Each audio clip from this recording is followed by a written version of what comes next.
What's up, guys? I'm Aleph, and what you're about to hear is the first episode of Illumination, which will be my mini podcast, you could say, or content series, whatever you want to call it. Just a way for me to put out my thoughts about different happenings in the AI scene, about AI tournaments. If I have the time, I might even go in more specific in some episodes about specific AIs or specific topics within AI scripting. I don't really know where exactly I'm gonna go with it, but I already have a bunch of ideas, so we'll see. The first thing I want to talk about in this very first episode is my upcoming tournament, which is FenCrazyThing 8. It is FenCrazyThing, as you can tell from the name. There's already been 7 previous FenCrazyThings, and they are tournaments on the map FenCrazy. Now, you probably don't know what FenCrazy is, because it is a map that's only really infamous within the AI community. It's made by Fenris, and it is an extremely random map. But not random in a way like mega random, because mega random is really just a collection of different maps, right? FenCrazy is a spectrum. Because in FenCrazy, pretty much every factor is randomized, and it can have all kinds of different results. And as like just some examples of what crazy things can happen on FenCrazy. For example, you could have a start with 1 TC normal. You could have no TC and nomad start, either with nomad or with land nomad resources. You could start with 2 or even 3 TCs. You could start with a normal scout. You could start with a different unit as a scout, a different military unit. You could start with multiple scouts. You could start with no scouts at all, so you would have to scout with villagers. You could also start with additional buildings, like a monastery or a market or barracks or whatever. You could start with a wall around your town center, like on arena. You could start with towers or even a castle. And just all kinds of things. You can already see where I'm going with this. This is just for the starts. Then it randomizes other things like the resources. Like, not only are there a variable distribution of land and water and forest on the map, but also you could have a lot more stone than usual, a lot less stone than usual, a lot more gold, or even no stone at all. Same with gold. You could have no gold at all, more gold, less gold. Each gold pile could have 800 gold, could have less than 800 gold, could have much more than 800 gold. Same with stone piles. You could have much more or less than standard. Even trees, boars, sheep, and deer have a randomized amount of resource on them on each single unit. So it creates an extremely large spectrum of possible outcomes with resources and starts and so ever, and so on. So what this map in effect does, it's really a test of adaptability for AIs. It casts AIs into uncommon situations and forces them to adapt to it and make the best of them. So it's really a good test as to how versatile AIs are, and that's why it's such a popular map within our AIScripters community.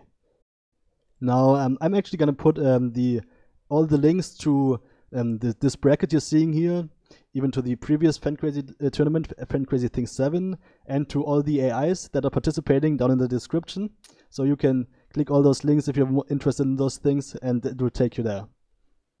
Now, to introduce the 8 participants of FenCrazyThing 8, all these 8 AIs were handpicked by myself, and I've picked all the established top AIs, as well as the newcomer AIs, which are promising by themselves and are in active development.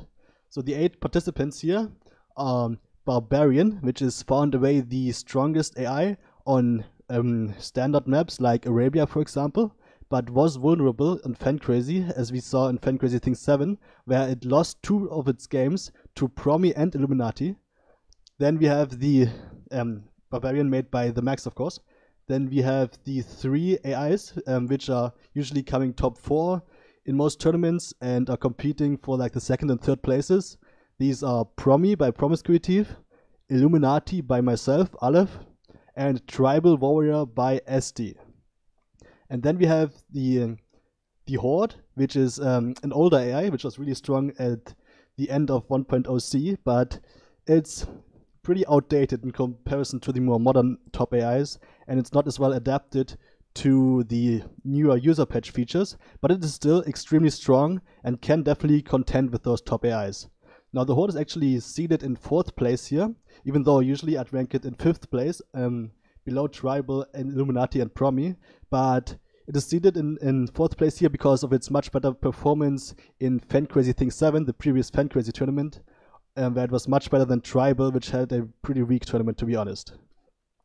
Then we have the 3 newer AIs, which definitely show promise and use the most 1.5 features, more than the top AIs actually, except maybe Barbarian.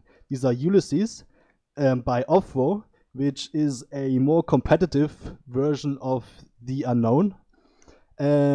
Ulysses is known for its excessive use of new 1.5 features, for example house walling and stuff like that, so that's always exciting to see, even though it still has some strategy problems and bugs that definitely hold it back. Then we have Subjugator by Cheese on Toast, who previously made Brute Force, and the last AI participating here is Maya by Armelan, who previously made the AI Daedric. Now for Maya, this is the very first tournament, which is why it's in the lowest seed here.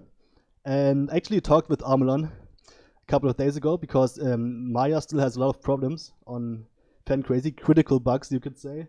Sometimes it just doesn't even place a town center on Nomad starts, or sometimes it doesn't advance to Feudal Age in certain maps. So those definitely, I hope he can definitely iron those bugs out before the start of the tournament. But he actually told me that he's not so much focusing on FenCrazy. His main focus right now is on the standard maps, Arabia especially, and especially on beating Barbarian. So that's definitely something to look forward to in the upcoming Davis Cup 4 tournament. Now the seeding, as I've already alluded to, is the order in which the AIs are shown right here, from 1 to 8, Barbarian, Promi, Illuminati, Horde, Tribal, Ulysses, Subjugator, and Maya. And it is determined by 2 factors. The first one is their results in FenCrazyThing 7, the previous FenCrazy tournament, where 5 of these AIs participated. Ulysses, Subjugator, and Maya didn't exist back then. And the second factor is the results in Masters of AI 2, which is still ongoing. The only game that's still to be played is the grand final between Barbarian and Illuminati, but the rest of the standings are already final. Now I want to quickly show you the results of the previous FenCrazy tournament, FenCrazyThing 7, which was hosted by the mapmaker, Fenris himself, like all of the previous iterations of the tournament. And it was a massive round robin stage. It only was one stage, round robin, between 16 participants. And each AI played each other AI exactly in one game. And in the end we had Promi and Barbarian both finishing with a 13-2 win-loss record. Actually Promi beating Barbarian in the head-to-head, which is why Promi technically won the entire tournament. And also it was a very close race the whole time through between Promi, Barbarian, the Horde, and Illuminati, which all performed extremely well in this tournament. It was only really Tribal which struggled. And why this was interesting, it was especially Barbarian, because even though Barbarian is pretty much invincible on standard maps like Arabia, we did see it beaten twice here. Not only by Promi, but also by Illuminati. It lost both of those games. So that could be an indicator as to how in this tournament FenCrazyThing 8 could go. If Barbarian is indeed still vulnerable on this map, then this could be a good chance for another AI to actually win an event over Barbarian, which would definitely be exciting to see. Let's get into the actual format for FenCrazyThing 8. Because it's only 8 participants, it's obviously a very small tournament in comparison especially to Davis Cups, which are massive tournaments. So here we only have a total of 18 matches, most of which will be best of 3s, which will be a 1v1, a 4v4, and a 2v2. All on FenCrazy and all with team random civs. So for fairness sakes, even though the map itself can be unfair sometimes, at least the civs will be fair. And the grand final will be a best of 5. Now the group stage will have 2 groups with 4 AIs each. It will be very short, only 2 rounds, so each AI will only play 2 games in the group stages, In Group A, we have the seeded AIs 2, 3, 6, and 7. And in Group B, we have seeds 1, 4, 5, and 8. Now, in the opening 4 matches of this tournament, we will see Promi versus Subjugator, Illuminati versus Ulysses, Barbarian versus Maya, and the Horde versus Tribal. Then, from those games, the results, the winners of those matches will play each other, and the losers of those matches will play each other per group. So then we have a result in the group stage, where 2 AIs will have lost both of their games, 2 AIs will have won both of their games, and 4 AIs will have won a single game and lost a single game. And from there, the 2 AIs which lost both of their games will be instantly eliminated from the tournament.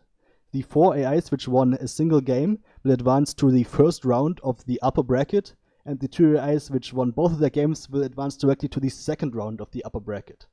Now, as you can already see and imagine, it is a double elimination final stage with an upper and a lower bracket. First, all AIs which made it to the group stage will start in the upper bracket, and the losers of the first 2 rounds of the upper bracket, that's 4 AIs which lose those games, will go to the lower bracket, while the winners of the first 2 rounds of the upper bracket will face each other in the upper bracket final. Now in the lower bracket, those 4 AIs will battle it out in 2 rounds, from which only 1 AI will emerge to the lower bracket final, where it will meet the loser of the upper bracket final, and the winner of the lower bracket final will then make it through to the grand final, where the winner of the upper bracket will already be waiting.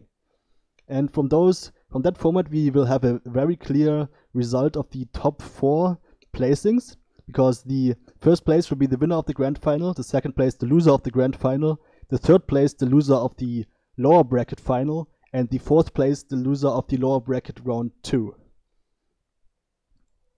I picked the double elimination format because we have few enough participants that this tournament is still small enough if you do a double elimination, and the double elimination will give all AIs the best opportunities they possibly can to compete against each other, and we see the most exciting matches and should be extremely competitive with a fair shot for every AI to actually win it.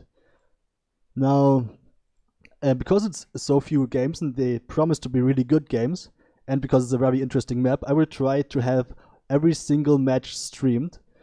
So you're gonna probably see them on the AIScripters Twitch channel and on this YouTube channel. And maybe even T90 might stream a match or 2. We'll see. So that's it for the introduction of FenCrazyThing 8. I hope you're excited for the tournament, and I'll see you around.